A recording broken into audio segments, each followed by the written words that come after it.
I will be giving a presentation right to Professor Deepti now. Students, I am taking your attendance once.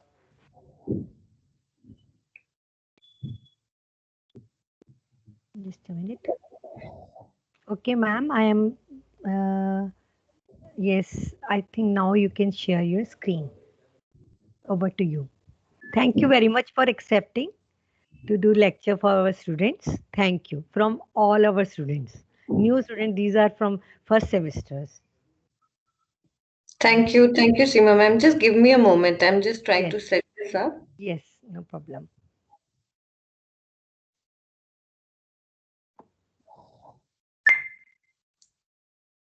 All right. Um, Let me share the PPT. One second.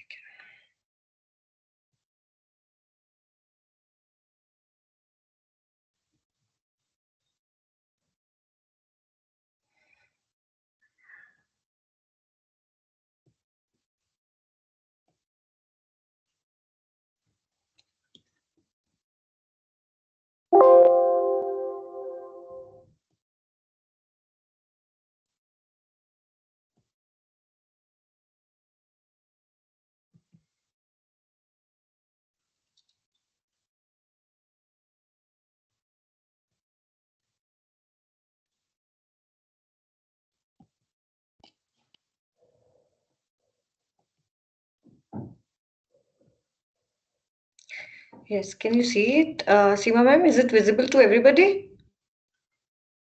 I think it will take 1 minute. Yes, it is visible to me now. Students, is it visible? Yes, ma'am. Yes, Yes, ma'am. ma'am. Okay, fine, fine. Hi, Yes, sir. ma'am. Okay, so welcome, Professor Deepti. Please say Yokoso. Say, Yokoso. Yokoso. say Yokoso. konnichiwa. It is say Yokoso. konnichiwa. Yokoso. Yokoso, ma'am. Konnichiwa, sensei. Yes, Say, ma'am. Thank Yokoso Konnichiwa. sensei. thank you, Konnichiwa. everyone. Konnichiwa. Thank you, everyone, for making this interactive. You know, it's very different to present on a screen. When you are present in a class, the energy is so different. So, thank you for this warm welcome. I'm really glad. So, thank you, Sima ma'am, for the opportunity. This is the second time that I'm presenting at Amity, and it's always a pleasure. thank you So, for accepting, ma'am. We are really, really obliged and we really feel very honored like you have accepted and conducting lesson class for us because I know you are very busy. oh, thank you, Seema ma'am. Always, so this is my passion. So, this is a little bit about me. Seema ma'am said enough. She was very gracious to talk a lot about me. But I will just briefly say once again. So, currently, I'm representing this university called Ritsumeikan Asia Pacific University. It's based in Japan, and I assist students to whoever wants to study in Japan and specifically in APU, as we call it, to apply to this university. And other than that, I'm also a visiting lecturer at Mosai. So today, Seema ma'am told me that a lot of students do not have background on Japanese history and culture. So I thought it would be a good idea to take students through, lot of things that we know about Japan, but we always wonder, where they come from. I'll give you some examples. For example, if I ask anyone about Japan, so these are some of the typical answers I get.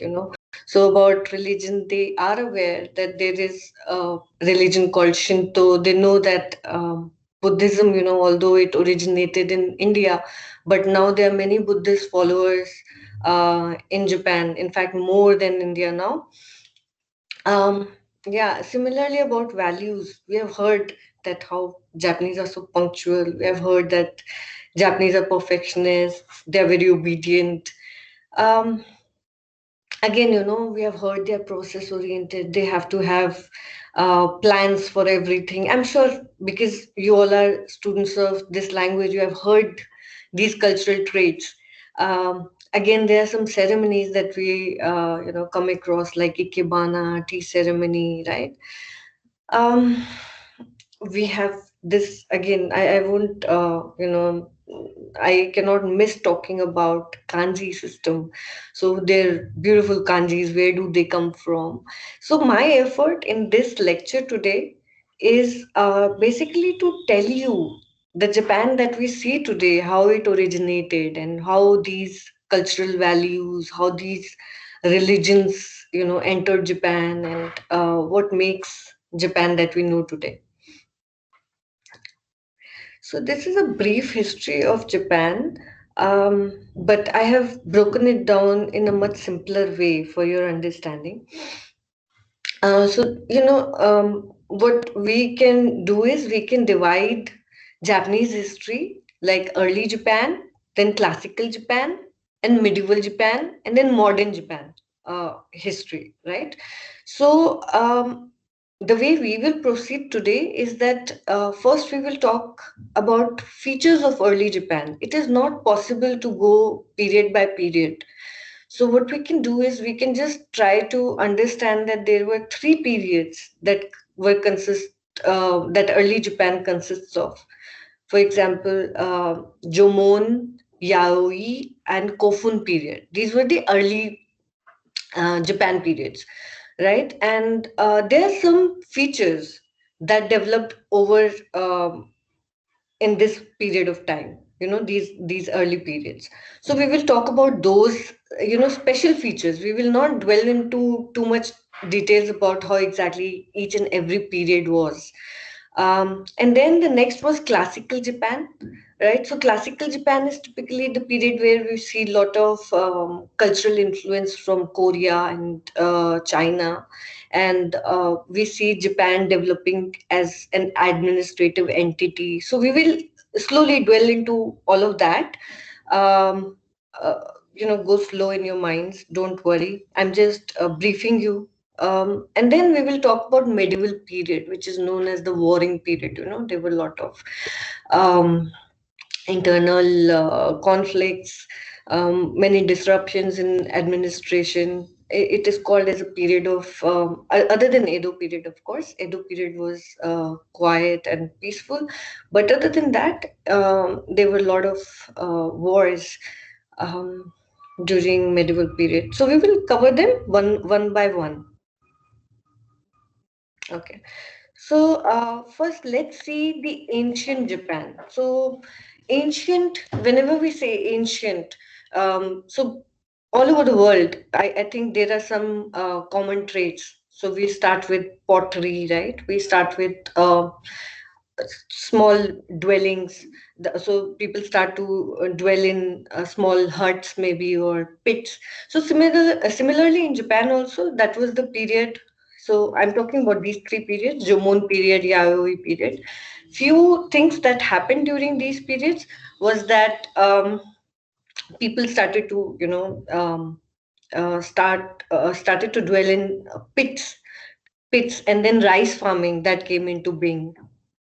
But if I talk about major features of ancient Japan, I'm sure you have heard of Shinto religion. So Shinto religion, the earliest findings tell us that Shinto religion emerged during this time. So just briefly going over Shinto religion, what is it? Um, so Shinto, it is the native religion of Japan, and most of the population in Japan, even now, belongs to either Shinto or Buddhism. And yeah, so there was, so it is said in this mythology, right, that there was a male called Izanagi, and there was a female called Izanami. And yeah, so this is in Izanami, and she's known to be one of the greatest gods in Shinto mythology. So they together created the bridge between heaven and earth. And other, sun, storm, wind, or storm, so they came to be known as their children. So this is what Shinto mythology tells us, that nature worship, basically, which was, I think, common across all religions during this age. Yeah. Then another important thing that happened during ancient Japan was clan system emerged. So Yamato clan, you might have heard about this, terminology. I'm sure you have heard Yamato somewhere. So it was a known clan that emerged during this time, end of ancient Japan. As population grew and they started to farm, they were, small, architecture taking form. At that time, this clan system began to emerge. And then one major important, feature of this period is relationship with Korea and China. So the first findings we have, they say that relations with Korea and China were established by Yamato clan during this period and towards the end of ancient Japan period. So why relations with Korea and Japan are so important when we are talking about Japanese history, right? So ideally, if we were a class, I would ask you, but anyway, I'll tell you. Yeah. So talking about the cultural influence, because most of the cultural factors of Japan, they come from China. Tang dynasty. But it did not come directly from China. Some of it came from China to Korea, and then from Korea, it migrated to Japan. So we had, when I say we, I mean Japan had very good relationship with few kingdoms in Korea, and it would send ambassadors to Korea and to China. Later to China, they started going to China much later, and then from there they would bring, scriptures and ideas about administration. We will talk about them later again, but majorly during 6th century was when Koreans migrated to Japan, and they brought Chinese culture with them. Again, Korea is heavily, influenced by Tang dynasty. So, and again, in 6th century, Buddhism was introduced. If you have ever heard of Prince Shotoku, so he was a very popular prince because he brought the first administrative, ideas to Japan, first administrative laws also. And more than that, he is very known for making Buddhism known. He was a follower of Buddhism himself, and he constructed many Buddhist monasteries and temples. So yeah, this is a little bit of information about him. So he was heavily influenced by Buddhism and Confucianism. Confucianism is again, a borrowed ideology from Tang Dynasty. We will talk more about it, that how it still structures the way Japanese think, right? Okay. Yeah. So this is more about. Okay, I think there was a map that we missed. Yeah, so this is just for you to see how this cultural migration happened. So this is Tang Empire. This is in China, and this is Silla, and Pakche Kingdom was also there, which was very close, associate of Japan, and that's how slowly all the migration of culture took place. Tang Dynasty. Again, the map, right? Yeah. Okay. So, yeah. So these are some of the major features of ancient Japan that we must keep in mind before we proceed to understand what classical Japan meant. So, classical Japan typically has another three periods: Asuka, Nara, and Heian. So earlier, the periods, these early Japan is different. They are based on the main features which were prominent during those times. So these are named after those features. But from classical Japan onwards, mainly all the periods are named after either the capital or the king, whoever was the emperor at that time. So that's the typical scenario that they follow. So we are now talking about Asuka, Nara, and Heian. So basically, 6th century onwards, we can say, 6th century to close to 12th century. We will cover in this classical Japan.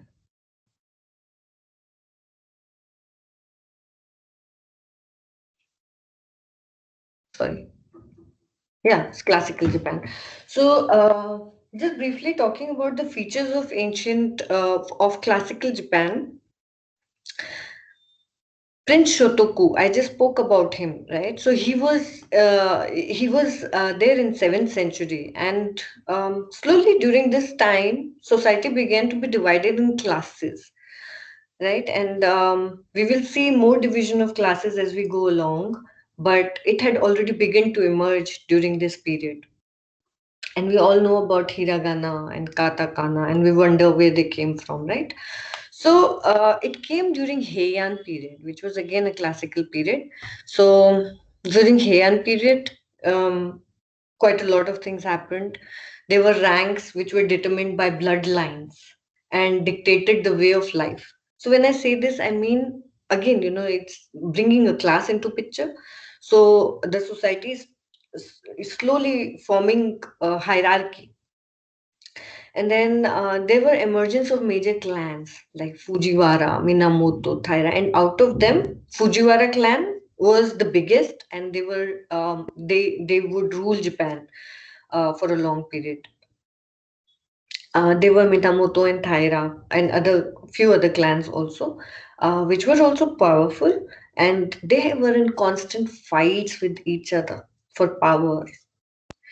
And yeah, so it was during Heian period that one major um, change took place, and that was so until now, Japan was always looking towards China and Korea to borrow culture for every development that they had in their society.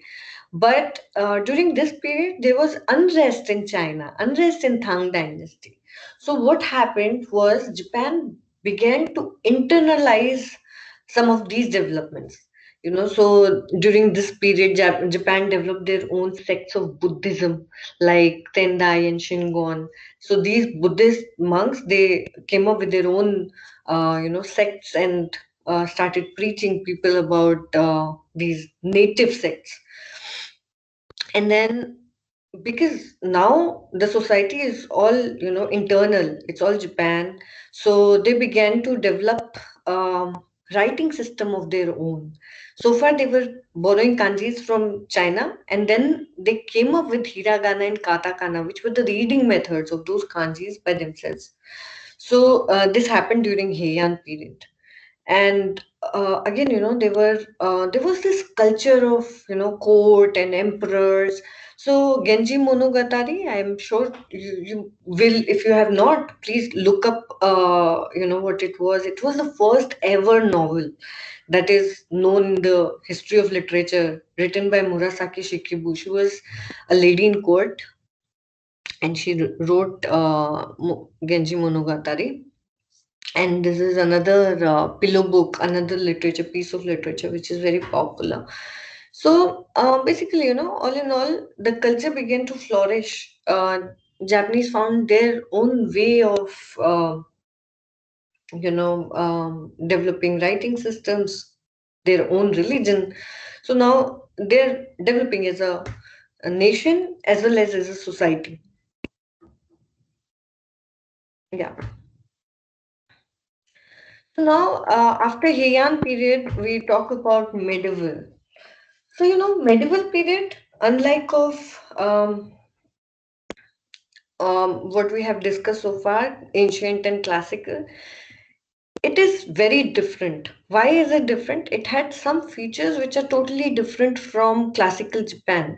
So far, the emperor was the prime figure. He was of the prime importance, and that's how it was given. But suddenly, in medieval period onwards, that changed.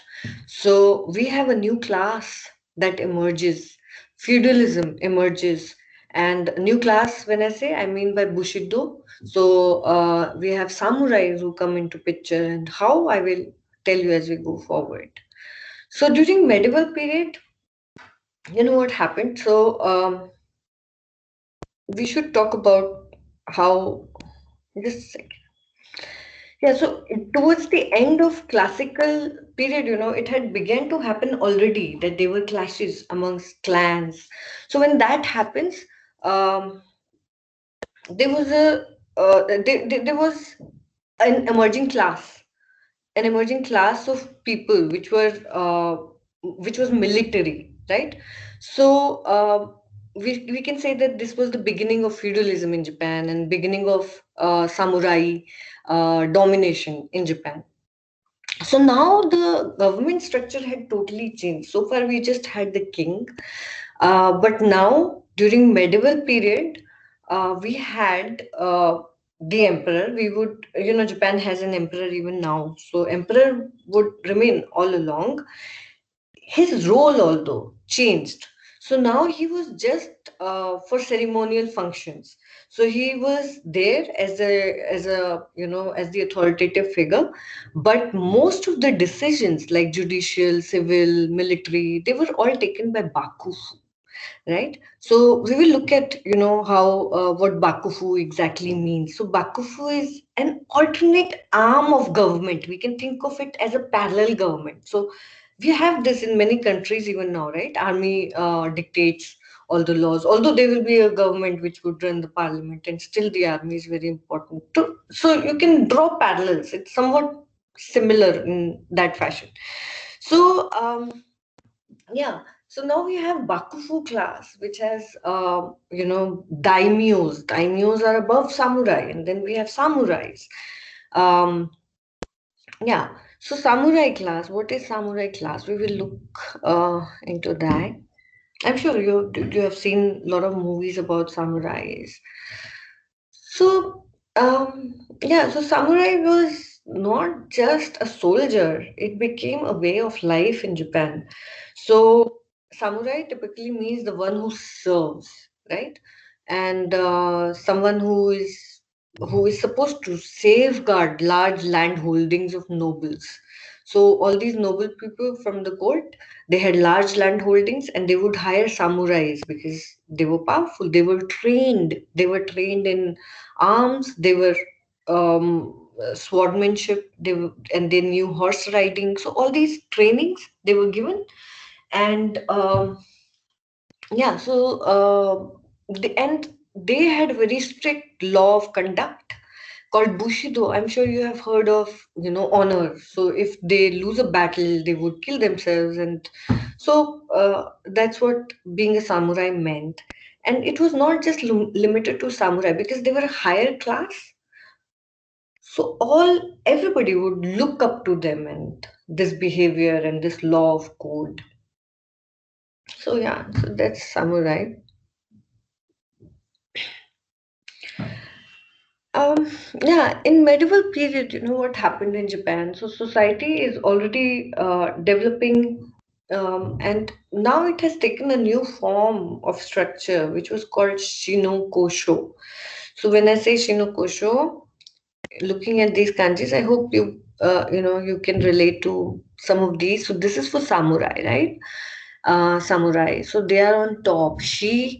No, this is for farmers. So peasants. So this is no, right? And then artisans are who make those small products and sell them in the market. And then we have this in the lowest in the rank. We had the merchant class. Merchant class is the one who trades, right? So this had become the class structure in medieval Japan. And is it good? Is it bad? Class, any class system has pros and cons, both. But Japan, that was warring. It was so what class system did was that they had these ideas from Confucianism that um, One must honor, one must respect their elders, one must respect their family. So these, code of conducts were so ingrained in people. They were told again and again how they are supposed to behave, and how they are supposed to be in the class that they are. Class mobility was not allowed. So what that did eventually, not now, was that it became certain order, certain for some time there was peace. You know, so yeah. So I'll tell you some of the features of the class system. So birth determined the social structure, social status. So it is by birth, and you cannot change it. Structure is rigid, so there is no mobility that is allowed. So a samurai someday, if he wants to, own a land and do farming, he cannot. He has to be a samurai, and so will his son and his going forward, all his bloodline. There was no individualism allowed. So you cannot not follow the orders, right? So if you're given orders, you have to follow them. So it was very submissive, because these were the code of conduct under Confucianism, and that's what they believed in. And samurai, yeah, they made about 6% of the total population, and they lived on a stipend. So they were given a stipend. So peasants would make their own money but give taxes. Merchants would also make their money but give taxes. And samurai, they would get uh, a stipend, and they would live on that stipend. Peasants and peasants could not own any weapons. This is very important. So um, weapons are meant to be held only by samurais. Nobody else in the system, I mean, higher class, I'm not talking about. Again, they are the emperor and shogun, right? But peasants and artisans and merchants, nobody can own weapons, and that's how you maintain an order. So basically, oppression and lot of submission. Merchant class, why was it the lowest class? It was the lowest class because they did not produce anything. They just traded, and it was not looked upon as, a very respectable thing to do, according to Confucianism. Okay. So that was Shinokosho's structure. If you want to, so I was very interested in this structure when I was reading about it, and I have written a paper on this. I will share it with Seema ma'am. If any one of you is interested in going through it, please do so.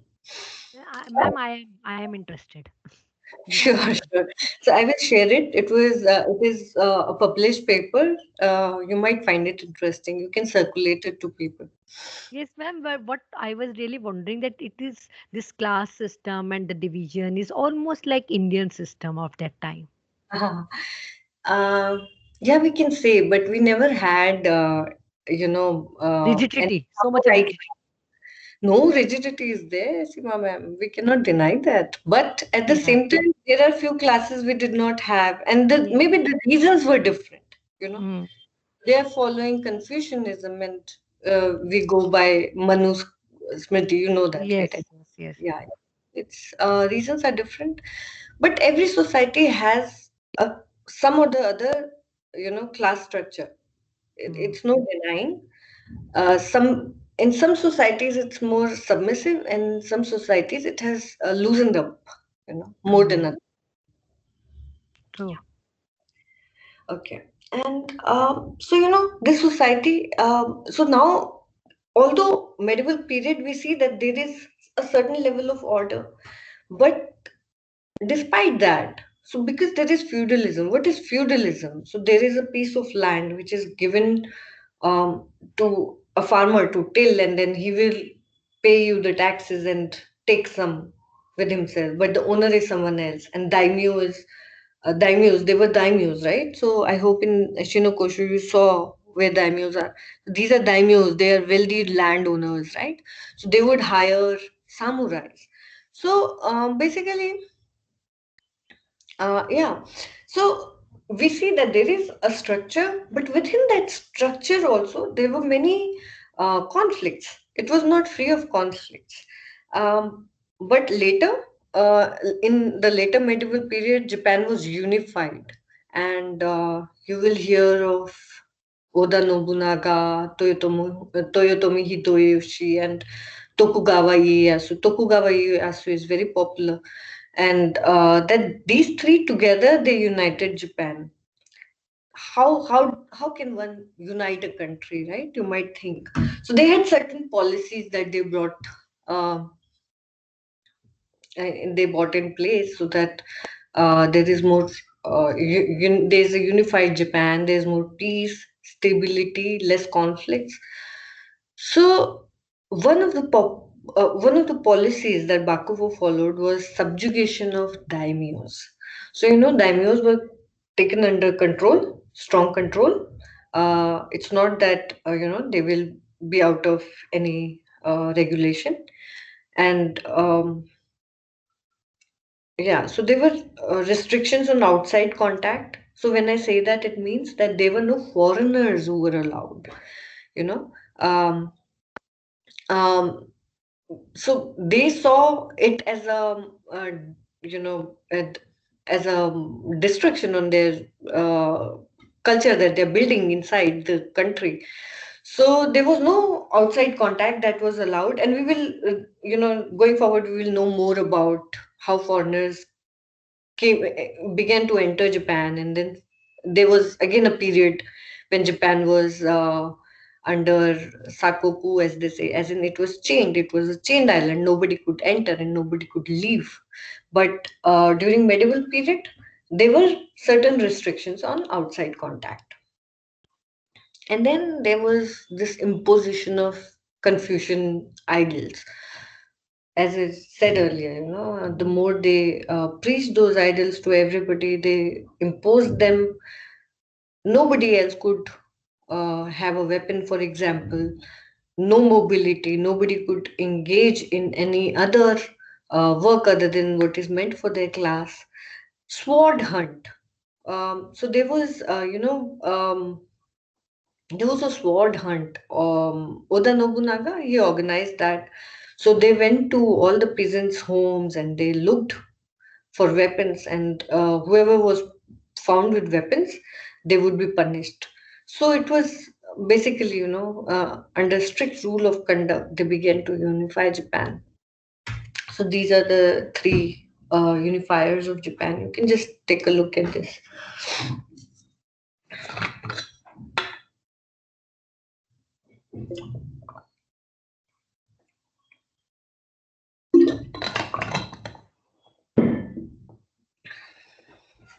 Yeah. So as you can see, Oda Nobunaga, they were known for some traits. There are many sayings about them in Japanese history. So Oda Nobunaga was known as a brutal. Um, he was known to be really brutal. Uh, Toyotomi Hideyoshi, again, he really wanted to conquer Korea. That is what he's mostly associated with. And then Tokugawa Ieyasu, he was known as a great strategist.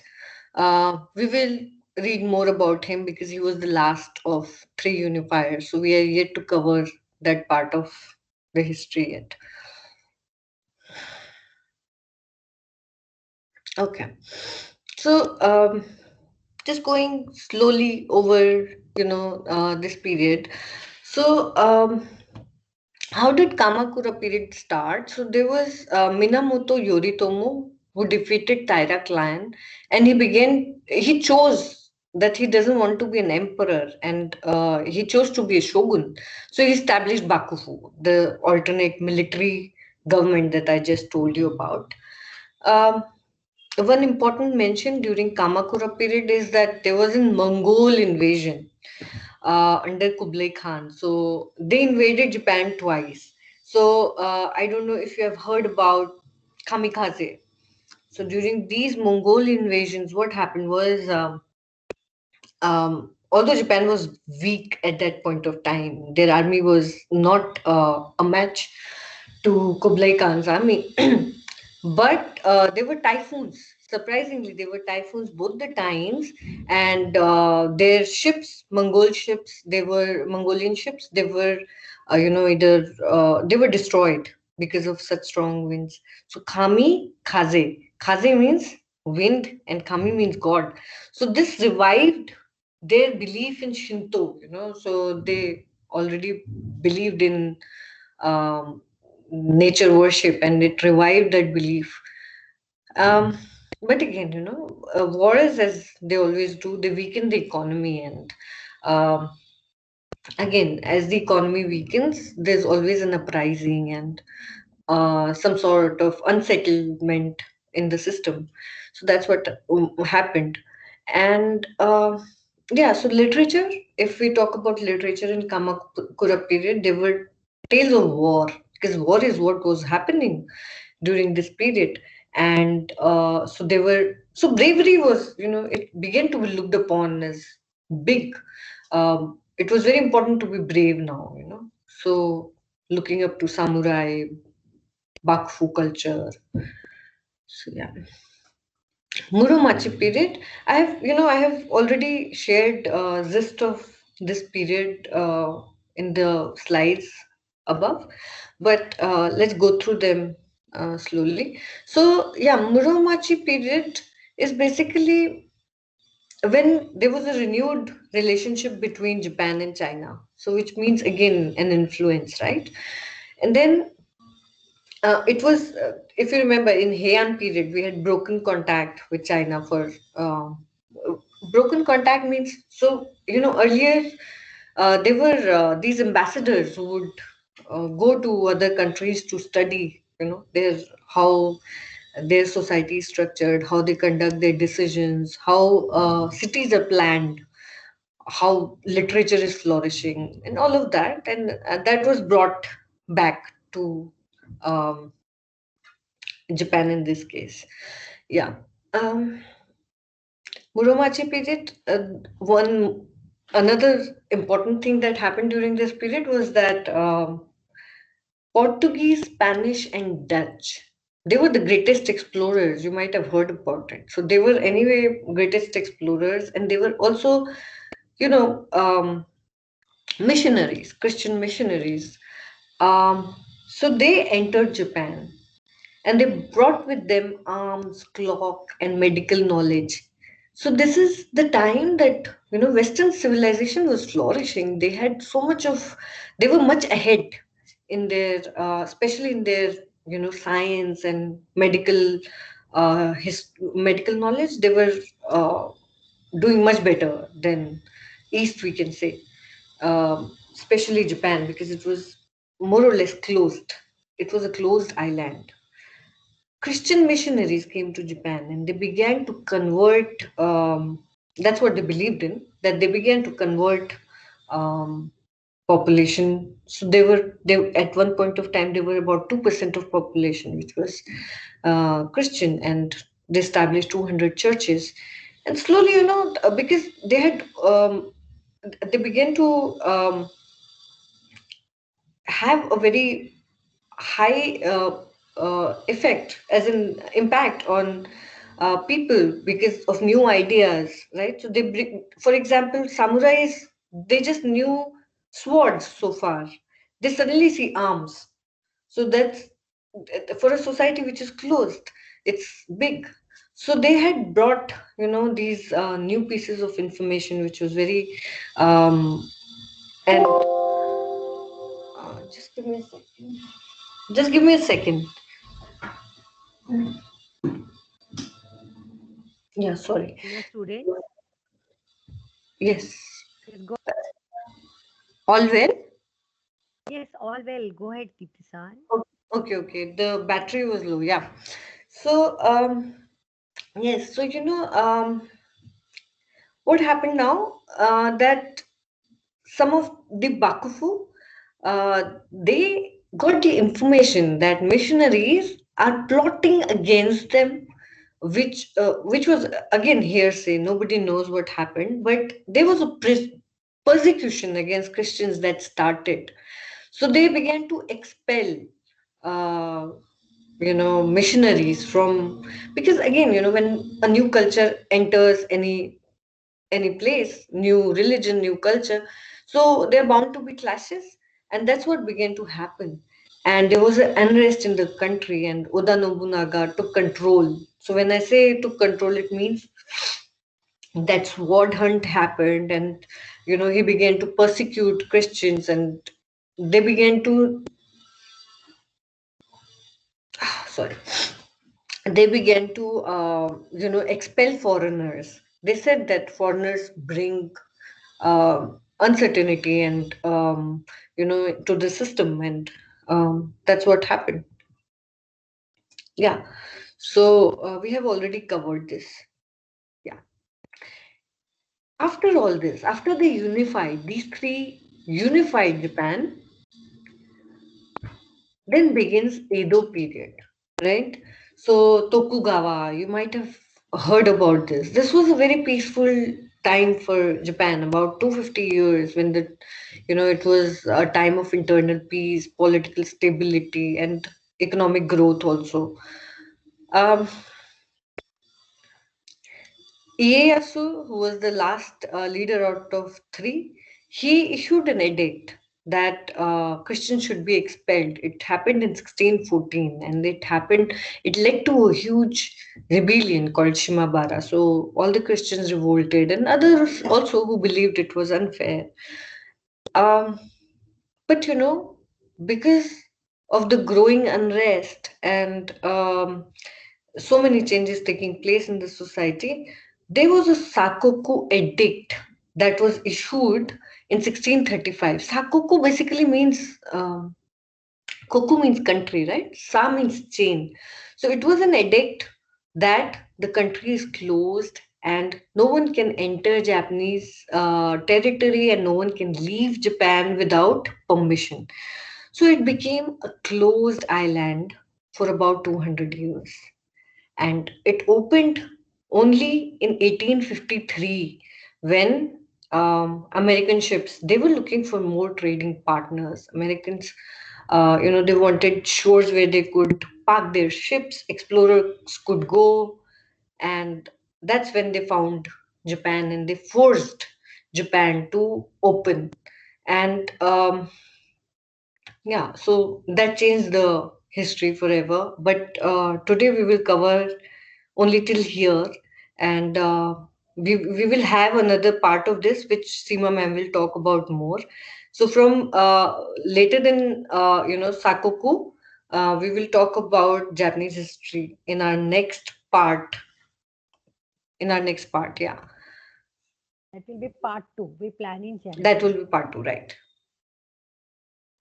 Yes, yes. Yes. So students can ask questions. If Manpreet Singh wants to ask. Yes, ma'am. I wanted to ask about Shinsengumi in Edo period. Sorry, I couldn't hear you. I'm sorry. Shinsengumi, Edo period. Shinsengumi. Shinsen Gumi. I'm not quite sure. I'll just look up the kanji and tell you. Just give me a moment. That is army. Gumi means a group of people. Mm. So I am just trying to see what it specifically means. Military. It is special police. It is a special police by Bakufu. You remember I spoke about Bakufu, how it is the military government? Yeah. Yes, ma'am. Like there was Officer Hijikata as well uh, in that period. I'm sure, Manpreet, there must be. I don't know all about Japanese, but yes, I mean, if you are interested, then you. Actually, see, these are characters which the story you must have read or any series. Uh-huh. So there are characters in that. Some are fictitious, some are real. So this is roughly about the idea of history and culture which we have done today. Any more questions if you have, like specific, like knowing about any character and all, it is very difficult to say. But of course, if you can ask if you have any and which is popular enough and which is mentioned in specifically in that era, then the answer will come. Otherwise, very difficult to, you know, some characters in the series and in the books, means that movies are, you know, that they are fictitious also. So please ask if you have any more questions related to the I thing which ma'am has uh, just explained. I would like, yes. Thank you so much, madam. You It, liked it? Yes. Thank you, Kapila. it was good. Enjoyed. And then Yes. I just wanted to know a little more about classical Japan. Yes, Okay. ma'am. See what does classical Japan mean. Classical Japan. Okay. So, classical Japan, as I said, is basically, this period of which consists of Asuka, Nara, and Heian period. So, Nara period, for example, Asuka Nara, we discussed some of their features that there was a major, influence of Buddhism that came to Japan during classical Japan. Then we also spoke about Heian period when hiragana and katakana developed, and there were other sects of Buddhism that developed in Japan. So basically, classical Japan means these three periods. Okay, ma'am. When Thank you the so new much, ma'am. written lecture, when the written language came into being. So any other question if you have, please ask. Ma'am, it was really interesting. Mm, I hope everybody, you were able to get some perspective over the Japan that we know today. That was my effort. Thank you very much. Thanks a lot. no, it was very good. Let me just others. If you have any questions, you are you want to ask, please ask, ma'am. No. If you do not have, then I'll wind up. Domo arigato gozaimashita, Deepti-san. Thank you, Sima ma'am. 歴史と文化のような難しいことも優しくてよく説明してくださいました。とても面白くて本当にいい勉強になりました。学生たちもとても面白く聞いていますね。どうもありがとうございます。Thank you, everyone. I look forward to the next one. Even I am looking forward to it, ma'am. We'll be having, because part one is done now, part two that will be covering word wars. So Yes. I think many students have interest in that, especially Japan's role in the Second World War. So let us see. Uh, so any other question you have, you can ask. Anything you want to know? Last chance to call. No? Fine. Ma'am, you want to ask anything? Deepti ma'am. Uh, I'm interested to know, so what all do they read about history in general? Okay. Ma'am, actually, they